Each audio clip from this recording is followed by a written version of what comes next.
โอ้ยละน้อ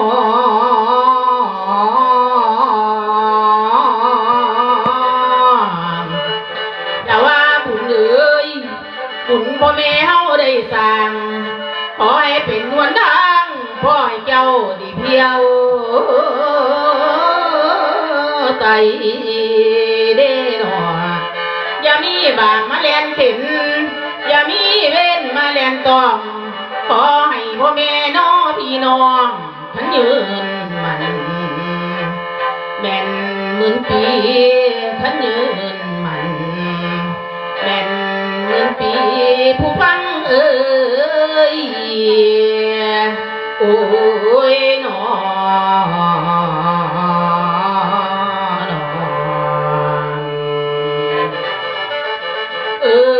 แต่จังว่าฟังเด้อท่านเรื่องสังขารคิดให้ที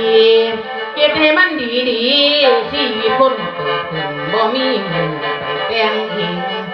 คิดให้มันดีๆชีวิตคนเกิดขึ้นบ่มีปันได้แต่งเองคนเฮาน้อเกิดมากองอยู่เก่งเพ่งดูเขาแต่งสังขารแล้วแต่บุญสมภารผู้ใดเดี๋ยวทำไว้คนอยู่ในเมืองกว้างคนทั้งกว้างยอมแปรปัน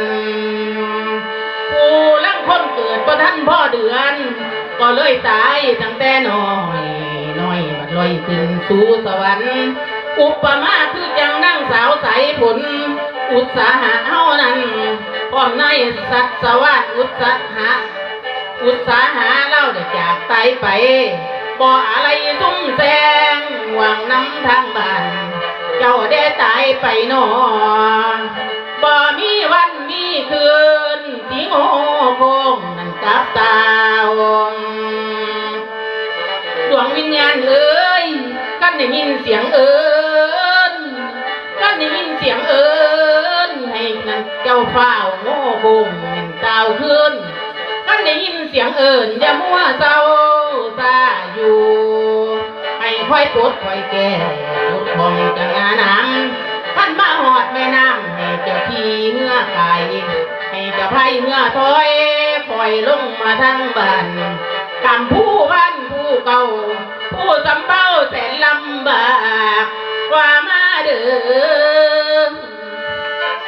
ว่ามาเด้อสาวใสผลเอ้ยมือนี่พ่อแม่พี่น้องที่มือนี่พ่อแม่พี่น้องเจ้าได้คิดฮอดเจ้าหลายไปหาซื้ออาหารมาไว้กองเก่งเพ่งให้เจ้ามากินข้าวพ่อบรรเทาพ่วงเจ้าเมื่อยคอยกินไปเรื่อยๆซ้อมเจ้าสิอิ่มติ่มท่านพี่น้องเจ้าเฮ็ดอาหารเข้มก็ให้เอาน้ำนั่นตื่มแม่ดื้อท่านพี่น้องลูกหลานเจ้าเฮ็ดอาหารจางก็ให้เอาเกลือนั่นเติมอยาก